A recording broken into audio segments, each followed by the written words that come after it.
En aviación nosotros somos Quijotes de la aviación, amantes de nuestra profesión.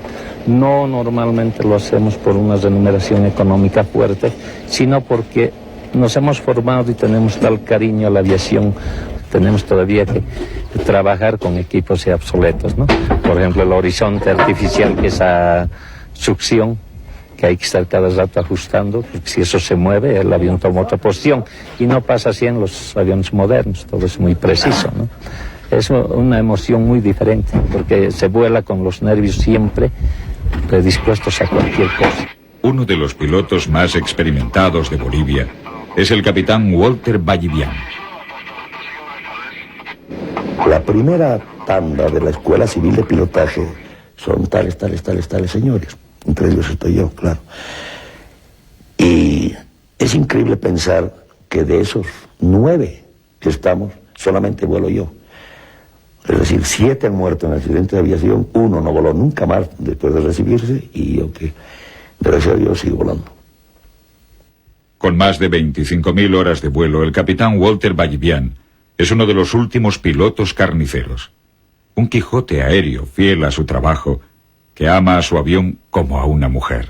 Sin medios, con la única precisión de sus manos y el saber hacer, fruto de la experiencia, los mecánicos reparan y conservan lo que otros desecharon.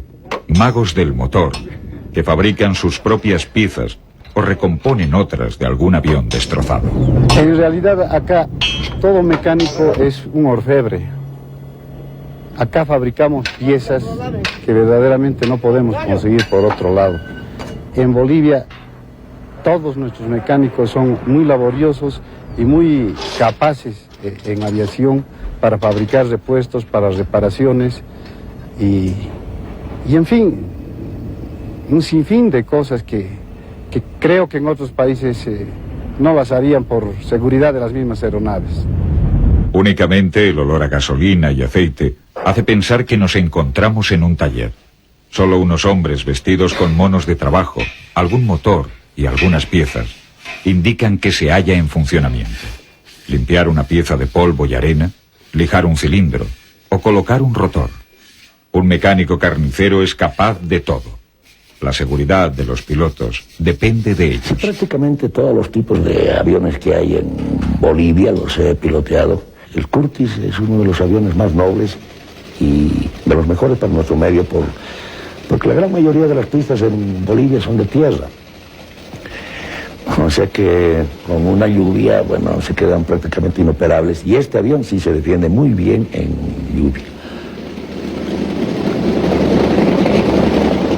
Uno de los aviones que más me ha gustado volar y lo he considerado una maravillosa nave es el B-17, la famosa fortaleza volante de la Segunda Guerra Mundial. Un avión increíblemente noble, porque incluso una vez se me dio aterrizar con 2 motores parados de la misma ala. Ahora estoy volando un Convair 440 que lo considero un avión muy fiel, con motores muy finos, que el piloto realmente, antes de tener la falla, ya prácticamente está sobre aviso. Pero, ¿cuál es la misión de estos hombres? Ellos que la realizan a diario, la llaman el carneo.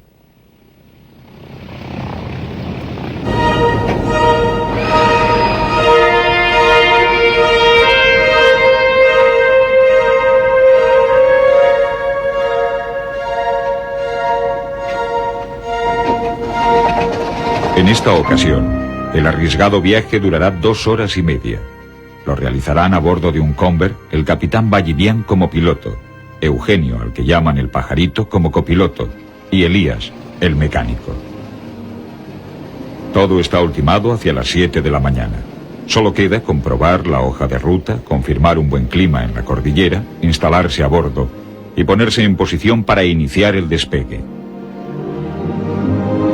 El destino, alguna hacienda ganadera en la región oriental de El Beni. Para llegar hasta allí, es inevitable atravesar la cordillera de los Andes, un peligrosísimo inconveniente de 200 kilómetros de espesor y 6.000 metros de altura.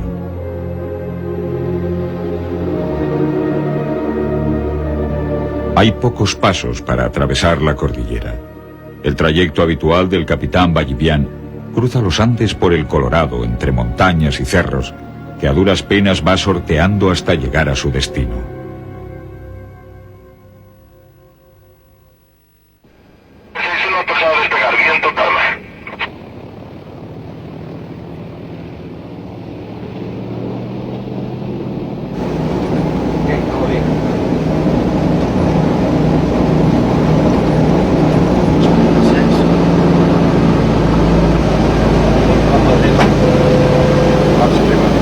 Hay un avión perdido hasta ahora, hace unos 21 días.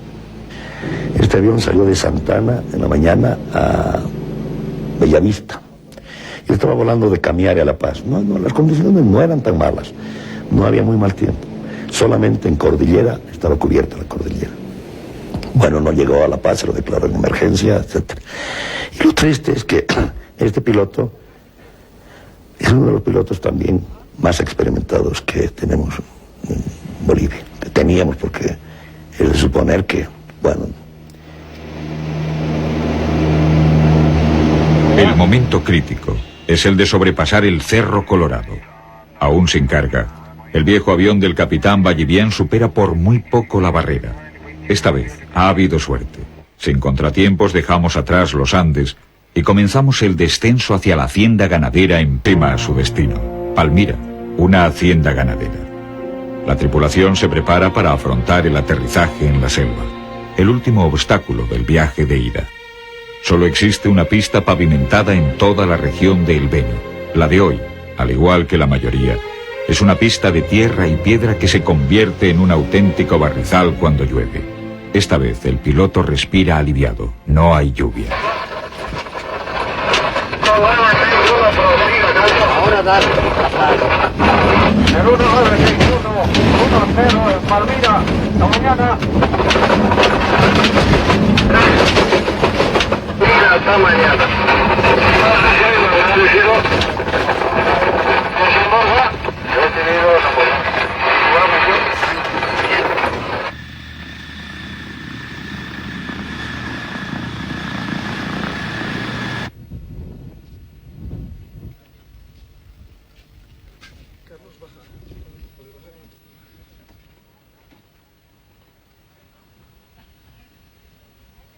La llegada del avión supone un acontecimiento extraordinario entre los habitantes del poblado. La tripulación es acogida con respeto y alegría. El avión es su único contacto con el altiplano. Los pilotos son admirados por todos. Son los mensajeros de la gran ciudad, de donde traen alguna mercancía. Pero su gran valor es el de llegar hasta allí, para poder dar salida al único producto de estas haciendas, la carne. Debido al excesivo calor diurno, es necesario esperar a la noche para sacrificar y descuartizar el ganado.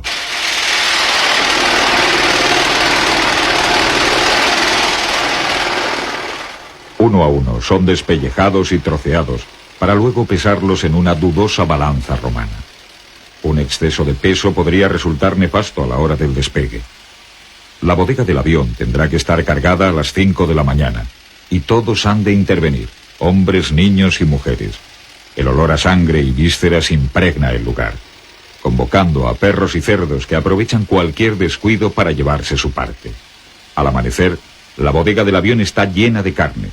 Aunque el máximo permitido son 5.500 kilos, lo normal es que se carguen 1.500 o 2.000 kilos de más. Esto se traduce en serias dificultades a la hora del despegue por la pista sin asfaltar de la selva, o cuando es necesario tomar altura para sortear con éxito la cordillera de los Andes. Los trozos de carne se amontonan a lo largo del interior del avión, amarrada con cuerdas y distribuida con más o menos acierto de modo que el vuelo no se desestabilice o provoque la rotura del tren de aterrizaje, dando lugar a los temidos panzazos.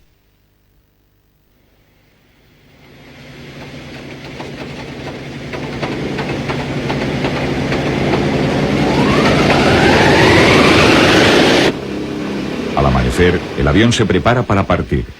El capitán Ballivián está acostumbrado a despegar con sobrepeso, pero sabe por experiencia lo importante que es tener la mercancía bien amarrada. fuimos al despegue y lo que sentí fue como si el avión entrara en barro, una disminución brusca pero no muy notoria de velocidad.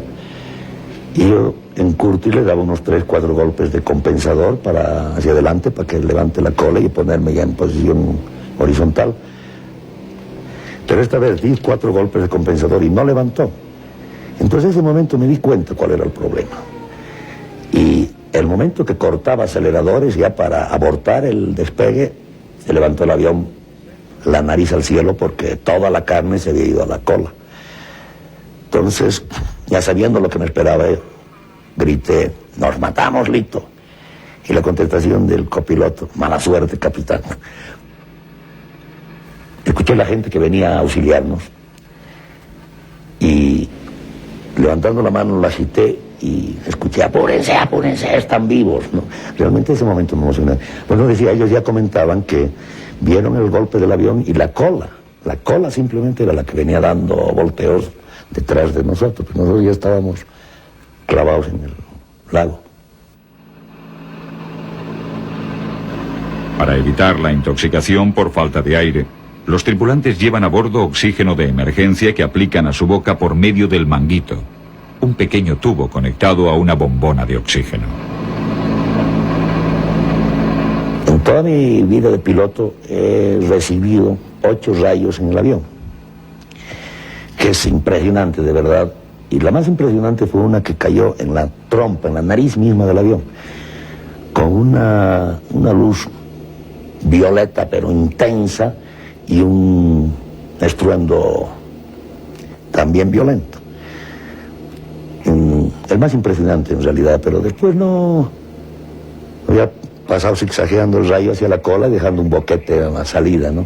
Pero uno de esos rayos le cayó al magneto del motor izquierdo. Entonces cortó ese magneto y lógicamente tuvimos que parar ese motor y regresar. Pero después es más espectacular que peligrosa, diría yo, la tormenta eléctrica en vuelo.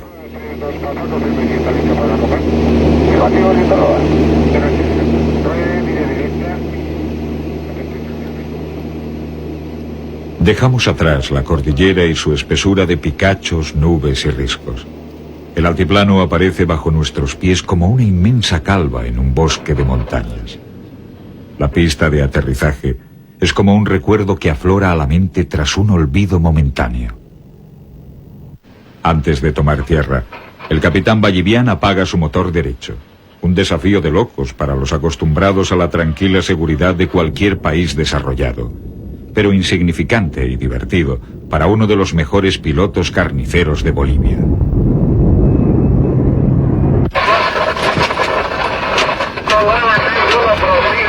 Ahora dale.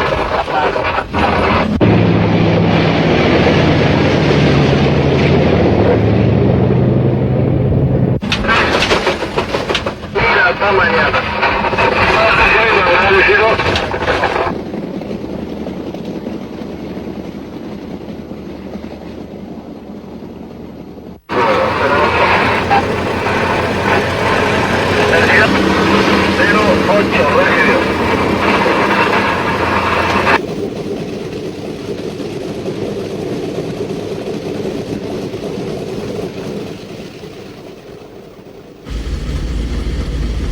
Enseguida se descarga la carne.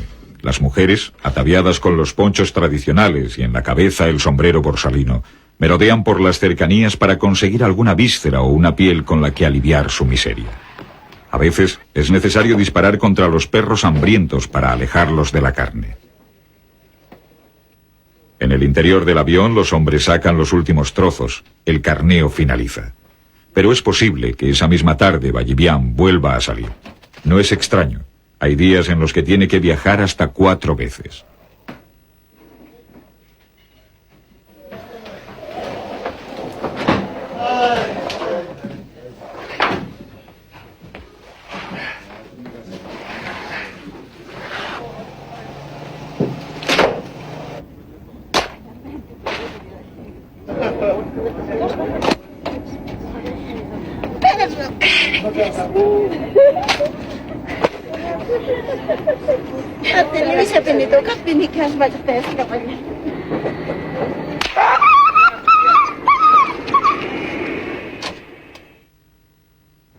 Con la incertidumbre de no saber si el cabeza de familia llegará o no cada noche a casa, viven las familias de los pilotos. Durante sus cortas estancias en tierra rememoran con nostalgia mil situaciones de peligro o pasan lista a los compañeros que se llevó para siempre la cordillera. El primer accidente que tuve en B-17 fue en San Borja. Y era nuevo yo en B-17. Tenía unas 40 horas nada más al mando de ese avión, de ese tipo de avión. Y despegamos de San Borja y pido tren arriba. El copiloto obedece y mira su tren y dice, tren derecho subiendo. Yo miro el mío, tren izquierdo se ha trancado, le digo, tren abajo, vamos a regresar, porque una fallada al subir el tren se entiende que hay que regresar de inmediato, ¿no? Y bueno, tren abajo.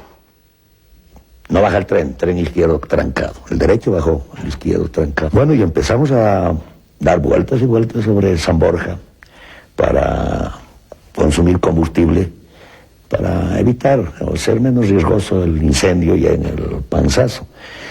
Y mientras tanto la gente, que se dio cuenta del problema, venía a la pista, venían heladeros, venían vendetortas y de todo. Y bueno, ya cuando uno va a hacer el Panzazo, el accidente, los nervios no van engañando a uno, ¿no? Entonces ya le digo yo al copiloto, ya de una vez vamos al Panzazo. Porque los pasajeros se están poniendo nerviosos porque llevamos 3 pasajeros. Y el copiloto me dice, oh, espera hombre, que se reúna más público. Como somos un país subdesarrollado y no tenemos en la mayoría seguros de aviación para los cascos de nuestros aviones, suscitado un accidente, un siniestro, pues nosotros tratamos de recuperar la mayor posible cantidad de piezas servibles de estas aeronaves siniestradas. Y esas tenemos como stock en nuestros almacenes para ir remodelando y para ir cambiando las piezas que nos faltarían en nuestros aviones.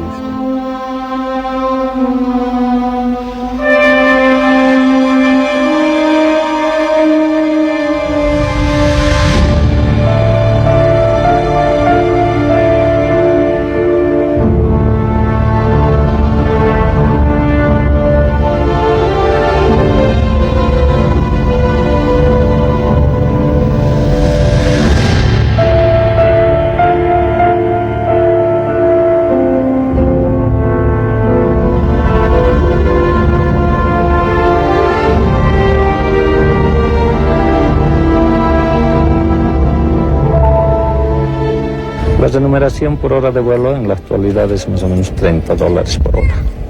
Pero más es el cariño, el amor, porque la aviación esta se nos está perdiendo, desapareciendo, pero nosotros seguimos haciendo esfuerzos porque no sea así, por lo menos que nos acompañe unos años más esta aviación tan querida. El último accidente, y Dios quiere que sea realmente el último accidente que tuve, fue en un Convair 440 y era un vuelo a San Borja. Y el despachador del avión me dice, ¿con qué copiloto va a volar, capitán? Y yo apuntándolo a mi hijo, con él. Bueno, ya cuando estábamos terminando prácticamente las últimas estribaciones de la cordillera, la alarma de incendio del motor 1 se encendió y empezó a sonar la alarma. Paré el motor, traté de apagar el incendio con el extinguidor 1, con el 2, nada. Y los pasajeros entraban a la cabina desesperados. No nos mate, capitán, no nos mate, capitán. Porque mi intención era llegar hasta San Borja, porque estábamos bastante cerca, pero miraba a mi hijo y me daba una pena y un arrepentimiento de haber sido yo quien lo escogía a él para matarnos, ¿no? Entonces decidí tirar nomás el panzazo antes de llegar a San Borja. Con mucha suerte, porque escogí una parte más verde, más oscura, que había tenido agua debajo. Entonces el avión empezó a correr, porque el tren izquierdo no existía. Del incendio se terminó de quemar, se cayó el tren, pero el tren derecho estaba y la rueda de nariz también. Entonces fue casi un aterrizaje. y el agua y el barro del lugar ese regó el avión y prácticamente apagó el incendio, porque cuando ya perdió velocidad el avión se inclinó sobre el lugar, sobre el ala que no tenía tren y clavó el hocico a tierra, pero apagándose el incendio.